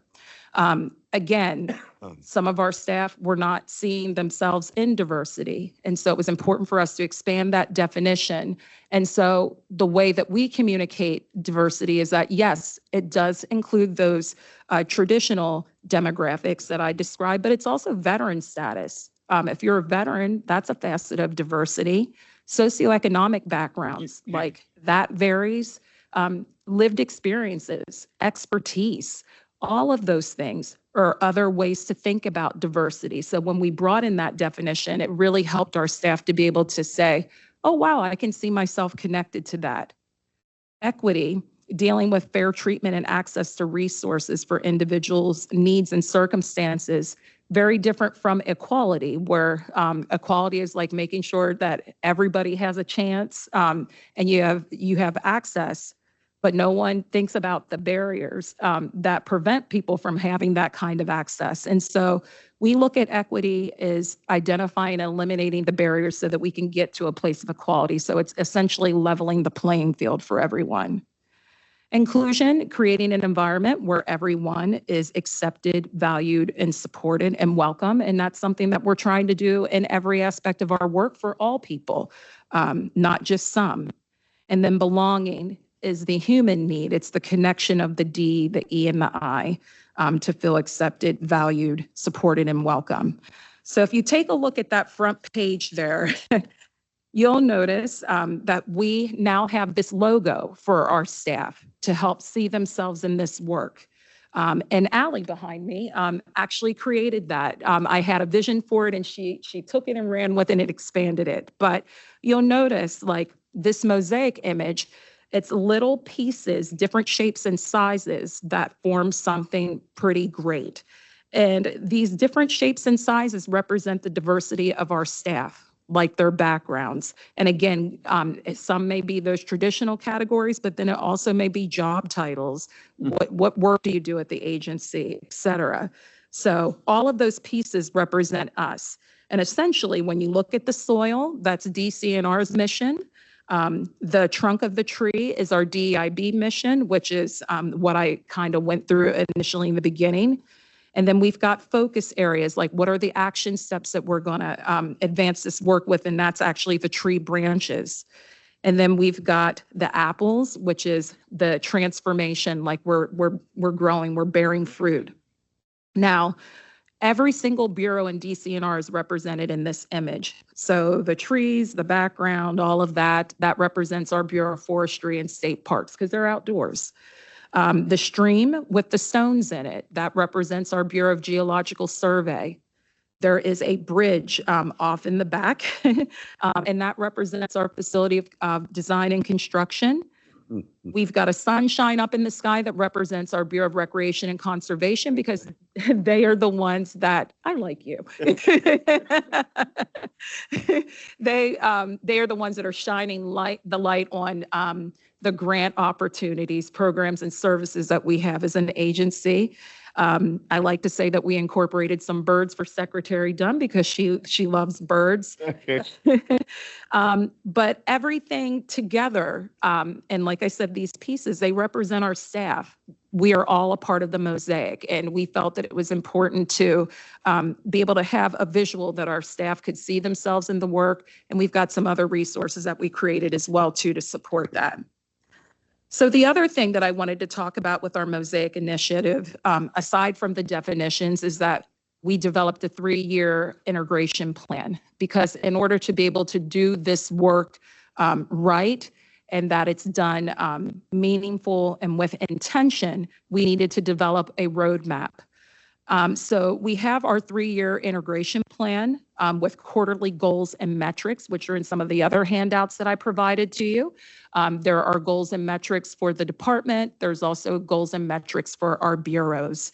And again, we measure them on a quarterly basis to be able to see where are we at? What's the progress that we've made? What are we doing well? Where do we need to pivot? Essentially, year 1 is focused on foundation building, because again, we need to make sure that if we're doing this work and doing it well, we have to all be on the same page with it, and we have to understand why we're doing it as an agency, why it's important, and then how we do it. And so that's essentially what this first year is going to be focusing on. And there's 5 different focus areas. The learning, because the learning needs to be ongoing. You can't just provide learning one time and be done with it. It needs to be something constant and growing. We talked about understanding cultures, like cultural humility and things of that nature. To be able to do this work well, we have to be familiar with that. And so that's one of the pieces of the learning. Communications, bless you. How are we talking to the public and internally about Mosaic or DEIB principles, and just our messaging generally? The outdoors, our Untold Stories work, sharing the rich cultural history of our public lands, making space for that, because that's a way that people can see themselves connected to the outdoors. Engagement. There was conversation when Let's Talk 1, 2, 3, like how do we get out into these communities and engage them so that we can bring them into our work, our workforce, make sure that they're represented in our programs and services, et cetera. And then workforce, which we've already talked about, so I won't go into detail about that, other than we're trying to develop career pipelines to bring more diversity within to the agency, but we're also looking internal as well too, and what ways we can assist our existing staff so that they feel respected, valued, and included as well too. And so workforce is not just about bringing new people in, but what can we do to support our existing staff, help them to advance or perhaps fine-tune their skills or learn additional skills and be more inclusive? How can they be more represented in the work that we're doing as an agency? So those are the 5 focus areas that we have for our Mosaic initiative. And to advance that work, we have myself, but we also have a committee, a general overall committee for the agency, and various subcommittees that are focused on those specific focus areas that I just described. We also have work groups, and we have liaisons from each bureau that help to advance this work in a meaningful way.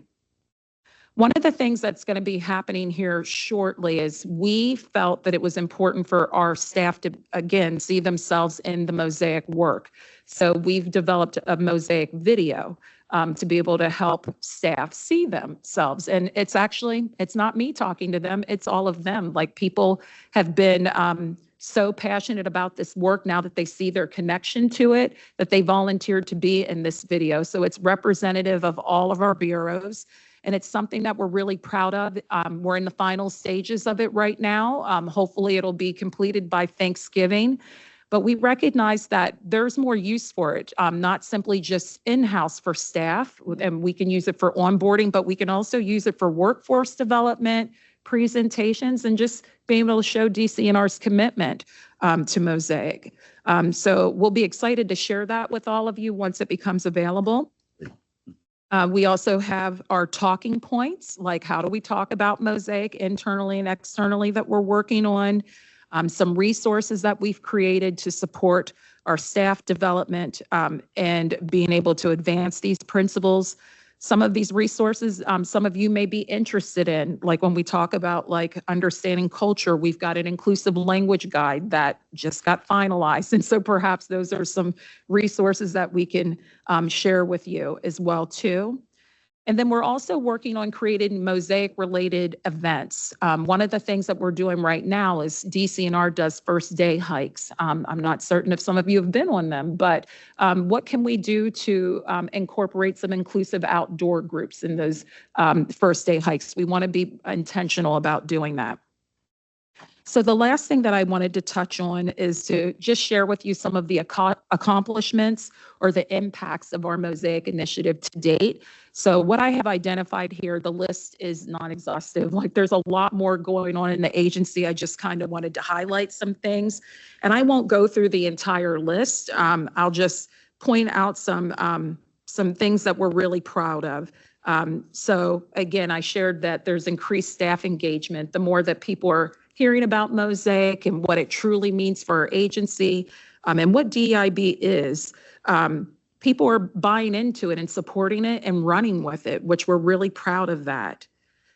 Our Mosaic initiative is a model for other state agencies. Several state agencies have seen the work that we're doing here at DCNR and have asked me to present on it so that they can get ideas. And they're always asking for feedback. It's nice to kind of be on the front line with that. Let's see here. We've been doing some collaborations with the governor's office too, which is really cool, and other state agencies. We did an Outdoors for All event out in Pittsburgh back in the summer.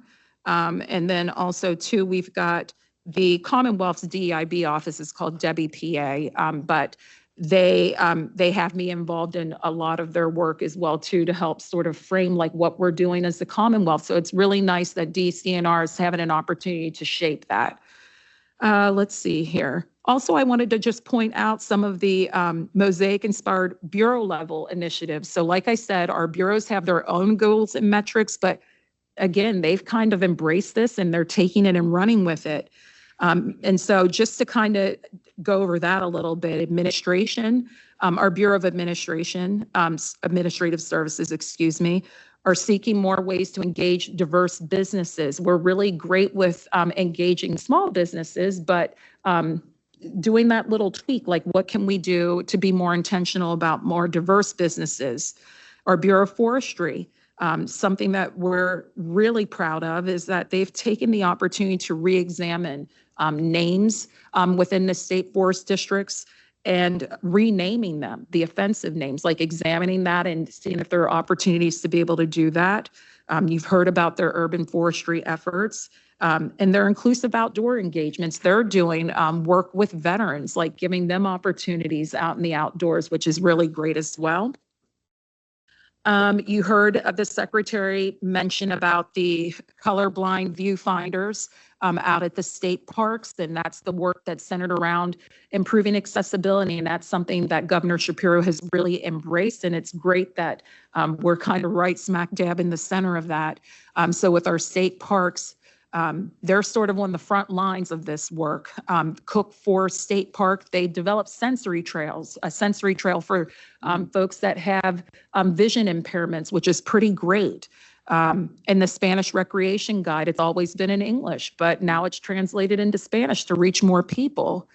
Recreation and conservation, more inclusive SCORP engagement. I heard someone earlier, I think Nicole mentioned SCORP, but being able to get out in more diverse communities and get their perspectives on this work so that they're reflected in that SCORP plan. And they hired an equity specialist. They're reviewing their grant process to kind of reach more of these communities, being more intentional about it. So we're really excited about that. And then geological survey. They're doing something really amazing around career pipelines. They are working on the development of a summer internship targeting diverse students. And one of the things that they've done is some research around what are some of the barriers that students of color have participating in summer internships. One of the things identified was housing, another was transportation. And so the internship program that they're developing actually takes that into consideration and provides a stipend to be able to support that in addition to their pay that they get. So that's pretty fantastic. And then I just want to say externally, like something that we're very proud of is that we're getting more visibility. People are now, people that were not familiar with DCNR in the past or exactly knew what we were doing. More people know who we are now, and they're asking us to have a presence and talk to them about the work that we're doing. And people are recognizing Mosaic. I saw it in your PowerPoint, which I really appreciate. So we're really excited about the work that we've been doing over the past year. It is a lot. Like if you look at the goals and metrics for the department and the bureau level, there's a lot going on, and our bureaus are doing much more beyond that. So we're really excited about the future, and that's it at this point. And so I'm happy to entertain any questions that you may have. I'd love to jump in and just say how proud I am of Arlene. When we brought her on board, we knew she was a dynamo and knew she'd be moving us in a direction, but I don't think anyone knew she could move us this fast and as far in a year. So you see the energy and knowledge and commitment to her professionalism on this topic, and I'm amazed at how well we've done. I really appreciate it. Thank you. So you mentioned being a model for other state agencies, just more out of curiosity and context, but do other agencies have an Arlene, like a position devoted to thinking about this, or is DCNR leading the way on that? Some have them, but I'm just going to say this in this room, they're nowhere near where we're at.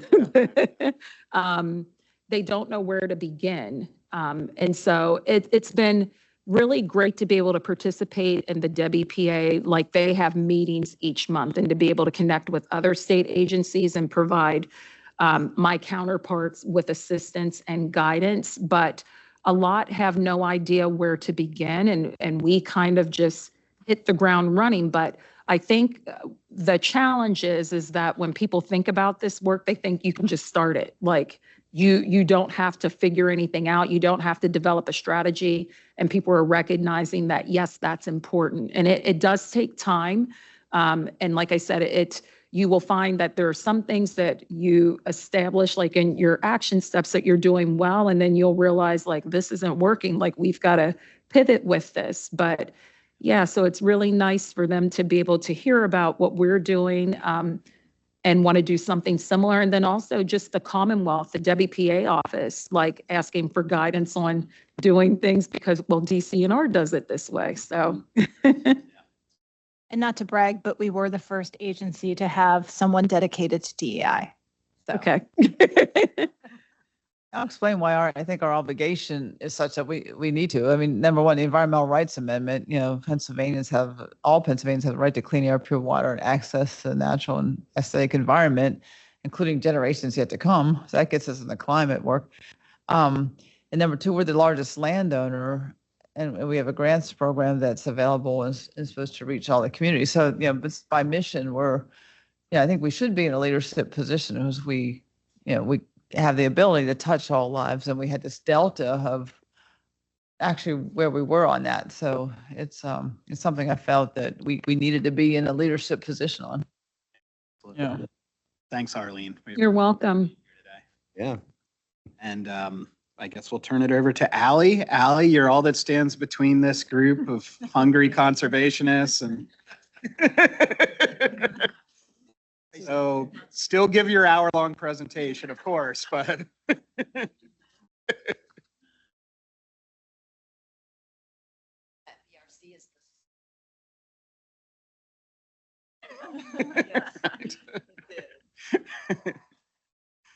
We've come along. Yes.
Not to cut anyone off, but if someone's speaking, please approach the mic.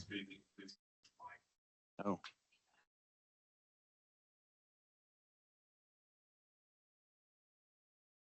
Can you hear me now? There we go. Oh, okay. Okay. Great, Okay. thank Sorry you. about that.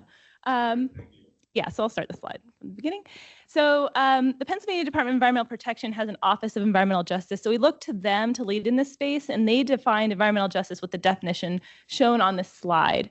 So environmental justice, I'm just going to summarize, recognizes that all people should be protected from activities that have adverse effects on human health and the environment, which has not always been the case because of historical inequities, especially where pollution and access to natural resources are located.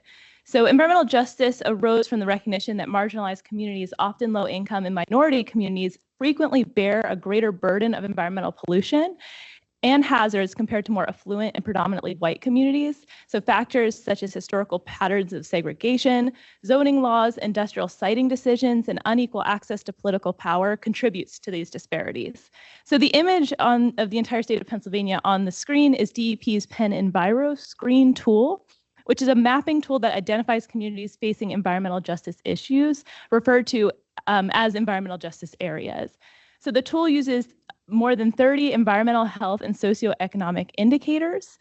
The darker blue, the higher score of environmental justice areas, justice issues the area has. So the darker blue will indicate environmental justice areas.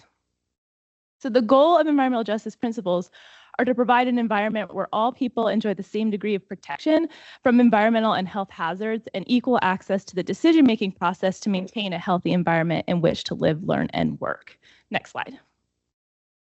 So I just want to touch on the intersection with DCNR and make that connection. So we all know DCNR's mission, which Secretary Dunn just touched on, but I think it's important to remind everyone during this presentation because it directly relates to environmental justice. DCNR's mission to conserve and sustain Pennsylvania's natural resources for present and future generations' use and enjoyment ensures that all people, including those in environmental justice areas, have natural resources conserved, sustained, and accessible. So we need to be intentional and strategic to ensure that those that have been disproportionately and adversely impacted by decision-making, which has led to environmental and other burdens, are considered within our mission. So we know DCNR is already doing work in communities that face environmental injustice, as Arlene had pointed out. We have regional advisors in the Bureau of Recreation and Conservation doing grant work in environmental justice communities. We have service foresters helping community members care for their tree canopy. And we have environmental educators who are educating kids in environmental justice communities and bringing kids from environmental justice communities to our parks. So we know DCNR is already doing good work in environmental justice areas, but there are opportunities to do better and be intentional about how we are helping to ensure we are doing so in the right ways and to help people achieve what they want to achieve in their communities.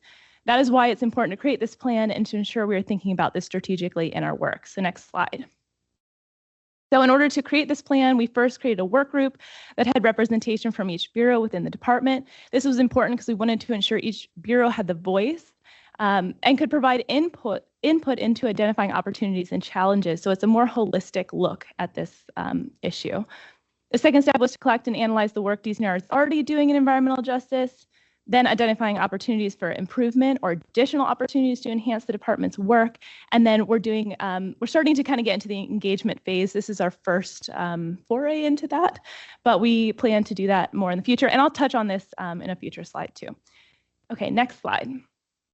So the strategic plan goals include guiding the department to evaluate, analyze, and find opportunities to improve its work in environmental justice areas, helping DCNR staff ensure environmental justice areas and concepts are considered in all aspects of their work, identifying specific priorities, action steps, and strategies that the department will use to guide its work in relation to environmental justice, and then creating a foundation for future environmental justice strategic plans. Okay, next slide. Okay, so the key priorities that we've identified is public participation. So hit the, yep, there we go, public participation and engagement. Next one. Yep, community capacity building, environmental justice awareness and leadership development, environmental education and programs, equitable access to funding and assistance, equitable and safe access to recreation and green space, climate justice, resiliency, and mitigation actions. So I just want to say these are the priorities that we identified, but there are many facets to our work that intersect with environmental justice, and it crosses all of our strategic priorities from climate change, outdoor recreation, and DEIB. And so there's a lot more work going on than what's identified in this document, but this is a good starting point. Okay, next slide. So public participation and engagement. The first key priority of this draft environmental justice strategic plan, it's a mouthful, is public participation and engagement. This is one of the most foundational as we want to engage, listen, and respond to the needs of marginalized communities and be intentional about engaging environmental justice communities. We want to make sure we are creating a healthier, cleaner, and safer environment for all people and not creating further environmental burden. So this plan itself is a tool to engage with the public on the topic of environmental justice and gather feedback and hear ideas. And so I want to pause there because that's a really key point of this document and why it's considered a draft and will remain a draft even once it's released to the public, because it's a foundational document to start that relationship building. We're hoping that we can develop public participation and engagement guidance and process within the agency that then helps us create further finalized plans, because we know it's so important to engage with communities. Next slide. So community capacity building. DCNR recognizes the need for community capacity building through providing technical assistance and partnership. So within DCNR, there are many ways that we help communities. So understanding the needs and wants of environmental justice areas can help us determine how to leverage the skills or funding that DCNR has to help. DCNR has strong relationships with other agencies and partners that we can bring to the table with leaders and members of environmental justice communities to build more capacity. So it is important to think about listening to communities, helping them to identify needs, helping them to find solutions while providing resources and learning opportunities. Next slide. So environmental justice awareness and leadership development looks at DCNR to strengthen training and engagement opportunities, culture, programs related to environmental justice within our own workforce. Next slide. Environmental education and programs. So DCNR will advance awareness and education around environmental justice with educational programs and outreach. So DCNR has many opportunities to engage the public through environmental educators and service foresters, like we just talked about. And we want to consider how to bring environmental justice concepts more strategically into these spaces and intentionally. We also want to consider how we're connecting with people in environmental justice areas to teach them about our conservation work. How do we lift up and highlight stories of people in environmental justice areas to learn about them and their experiences? Next slide. So equitable access to funding and assistance. DCNR will ensure people and communities in environmental justice areas are able to access funding by removing burdens and evaluating processes to ensure equitable practices. So DCNR has been a leading advocate for funding equity principles and recommendations, but there are opportunities to continue and enhance efforts in this space. We will continue to evaluate our funding opportunities to understand historically under-resourced, underrepresented, and underserved communities in relation to DCNR's programs and services. So some things that are really important to consider here are language access and outreach strategies, and evaluate if they are effective. Next slide. Equitable and safe access to recreation and green space. So DCNR will ensure people in environmental justice areas can participate in recreational opportunities and enjoy safe access to Pennsylvania's natural resources. A foundational strategy is to understand where DCNR's lands, districts, and regional areas intersect with environmental justice. DCNR knows that there are places where recreational opportunities exist, but they're not safe. Therefore, it is an important aspect of this work to identify opportunities to support maintenance and safety improvements along with improved access. Supporting this work through Safe Routes to Parks initiative can help provide improvements. So as we know, the decisions for communities have led to increased environmental burden. DCNR wants to elevate the connection between outdoor recreation and healthier communities through partnerships, research, and promotion of natural areas in outdoor classrooms. Next slide. Thank you. Climate justice, mitigation, and resiliency actions. So the goal is for DCNR to support environmental justice areas to prepare, mitigate, and respond to the impacts of climate change. Considering environmental justice areas are some of the most vulnerable to the impacts of climate change, building awareness around this issue through technical assistance, understanding DCNR's skill set in this space, and providing possible funding opportunities in environmental justice areas is key.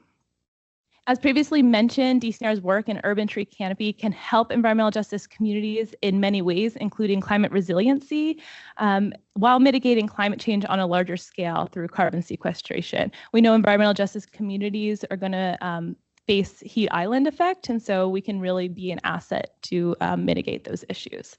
Next slide. Okay. Whew. Thank you. Sorry, that was a little bit of impressive. Yeah, I'm open to any questions. That was a race. Yes, yeah. Good. Follow up with presentations. Questions for Ally?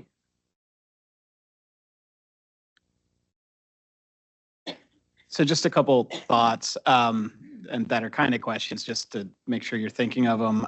One is the equity and funding piece of it. I'm sure there's lots of tactics you have in mind for that. Is one of those sort of scalable match for public grants? Because I know, having the match for public funding is often one of those more significant barriers. Challenging barriers. And yes, that is definitely being looked at and considered. And Nicole has been an incredible advocate in this space. So I want to offer you the opportunity to add on to that, but I know it is definitely included in the plan. Yeah, so we have a funding equity interagency work group that involves 18, 19 different agencies. And DCNR has really been leading on this effort, as Arlene mentioned earlier, that we have a funding equity specialist who's been really trying to kind of think about and rethink how our grant programs work. And we've done surveys across the agencies with applicants and communities who are looking it's a question of communities that have received funding, and then there's those that haven't, and why haven't they, and why aren't they at the table? And a lot of it is match requirement.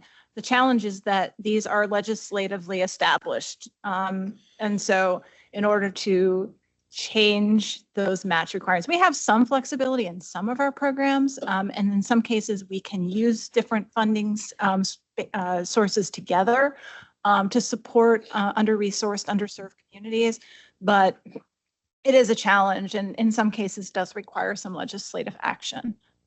And I think our preference would be to establish, is there an equity fund or a specific funding source that can reach the funding match and is targeted specifically for under-resourced and underserved communities. And the other challenges, and no one's going to, be shocked by this, we just don't have enough funding. I mean, every year we go and we just announced $79 million, but every year, anywhere between 40 to 50% of the grant applications we receive go unfunded. So I just said one thing I learned when we got into this work is that these communities are everywhere. I mean, and when it's kind of finely tuned, and if you people say about what side of the track you're from, well, that's literally kind of how it works in the community level. I looked at the place where my sister moved in Johnstown, and it was like a mosaic of communities that are in and out. So it's really a broader issue, I think, than people realize. now I'll just note that in the survey that we did, we heard a lot from rural communities. Rural communities feel like they are just not at the table. A lot of times you have rural communities that don't even have a full-time municipal administrator, right? They're part-time or just volunteer. And so they don't have capacity to compete for some of these grants. And so as DCNR is thinking about how we can make these funds more accessible, part of it is, can we make the application process more accessible? Can we reduce some of the core barriers? And can we help and support additional technical assistance? Glad DCNR is thinking of that, because I know with some of the federal programs with the IIJA, they're great programs, but the burden of applying to the program for a small community, even though within those communities they prioritize environmental justice areas, it can cost tens of thousands of dollars to prepare the application to then submit. Or you have to have that in-house capacity and expertise already. And 99% of our communities don't have either. So it's appreciate that you're thinking of it on that level. And the only other point I wanted to make was on the access to recreation and green space. I've always appreciated the mapping that Pennsylvania has on, drive time and walkability to park and trail assets. One of the, I think, shortcomings that was noted by DCNR and others of that mapping was just, trying to get a gauge on quality. So you have access, you're in proximity to an asset, but when you look at our urban areas, so many of them show up as well served by outdoor recreation amenities already, but they're parks that were created a century ago and haven't been invested in since. So, trying to balance that idea of there's a waypoint or there's, a point on a map that shows access, but how's that really, serving the community, I think is an important piece of that. Yeah, I really appreciate that. And the Bureau of Recreation and Conservation is doing a lot of work in this space to not just a yes or no, to have access, yes or no, but looking at different facets of what is access and safe access, and kind of understanding it from a different approach that I think we've done always in the past, because that is a really important part of the whole picture, right? Matt. I'd be remiss if I didn't mention some of the conversations I've had related to the various needs of different communities and how I think this conversation factors in. There certainly has been a lot of conversation in the more rural areas of the state about high levels of government land ownership, whether it be state forest, whether it be game lands, whether it be federal lands, et cetera.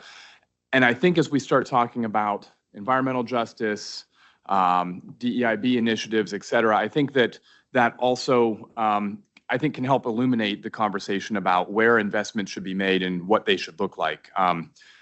I think that, Silas, I think your point was very well made that and Nicole, that investments in community parks, and in community assets will look different in different places. But I think this certainly can help us illuminate not just where what grant funding should look like, what match funding should look like, but also what a strategy should look like as far as acquisitions for various agencies and bureaus. And that might not be just going after the low-hanging fruit in the rural areas. It's a really good point. And so we have been very intentional about rethinking our land acquisition strategy, trying to integrate our 3 strategic priorities, which are, again, outdoor recreation, DEIB, and climate, and thinking about how we are serving communities through those lenses. And sometimes that might mean, for example, we're looking at small tracts closer to populated areas. And so this is, in some cases, a new strategy for forestry. It's not new to BRC, certainly, but there is a lot of buy-in for this. And so we're really excited about rethinking how we invest dollars going forward so that we are supporting, this initiative of connecting people to the outdoors, but also the fact that we know those investments bring all these other different benefits to those communities. Completely agree. And I think that also another way, diversity is a word with many different meanings, but also thinking about in any given geographic area, having a diversity of ownership, et cetera, all important, and all partners being at the table is essential. And I think that being able to focus with this lens and this mindset, I think could, you can get a diverse array of partners on board with that strategy. And just to add to that, diversity of land uses, I know, Cindy, we were out in Pittsburgh, a couple months ago with people talking about the outdoor recreation economy. And I thought it was refreshing to hear the CEO of the Conservation Fund say that increasingly with their larger acquisitions, they're working with the local community to not acquire everything that's available, but to leave, parcels for housing development, for example. So in Pennsylvania, you have a housing crisis. You need developable land. We want to encourage redevelopment in urban areas already and, our small boroughs across Pennsylvania, but we also need to make sure we're not preserving, 90% of a landscape and leaving no land for economic use, for housing, for people to actually live and thrive there. So it's all about striking a balance, right? But that's why I kind of like that the conversation's heading in that direction about it's not one size fits all. It's going to look a little different in every community. Yeah, that's why we're often participants at local government events and speaking opportunities with everything from county commissioners to township supervisors. Because for Harrisburg to understand an area, you got to have plan. I know the Z word is not always big in the rural areas, but zoning really helps. It helps everyone understand the goals. And for communities that don't have zoning or don't fully embrace it, there's always what we call an official map. It's just an informal map where the community gets together and lays out, like, if this farm comes available, we'd love to utilize this for a commercial property or a housing development. It may be in the periphery of a town. So the official map's a tool that's not been widely used, and it's a little less formal than zoning, but it does get people around the table and say, well, this is an area we need for housing. This is an area where we really, really, really need another grocery store and a drugstore and a little strip mall. This is where it could go. So just encouraging local governments to use those tools that DCD and DCNR have been promoting and funding for years. That this helps everybody, and that way it's been a public conversation and people have been around the table planning their community. I think I'll just note that DCNR has become more involved in the conversations around affordable housing. You have DCD, Human Services working on an affordable housing plan. We've been providing some comments, knowing that sometimes our investments can cause gentrification. It can cause,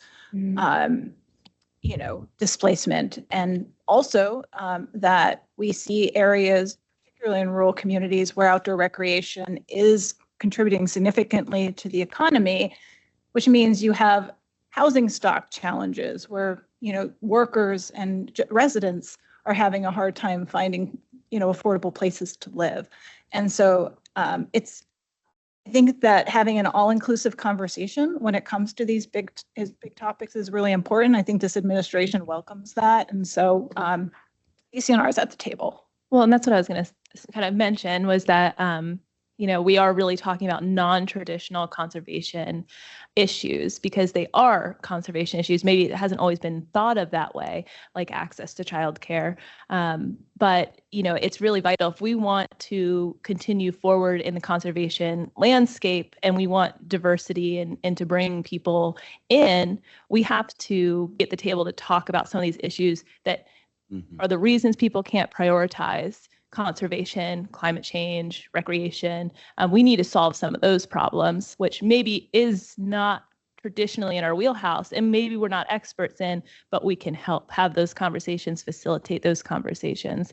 Because, if we want to move the needle, we have to help people be able to prioritize this. And, conservation is a little bit of a privilege, right? If you can't feed your kids, you're not going to be able to go out, do outdoor recreation. So we need to recognize that and help solve some of those systematic problems. Thanks.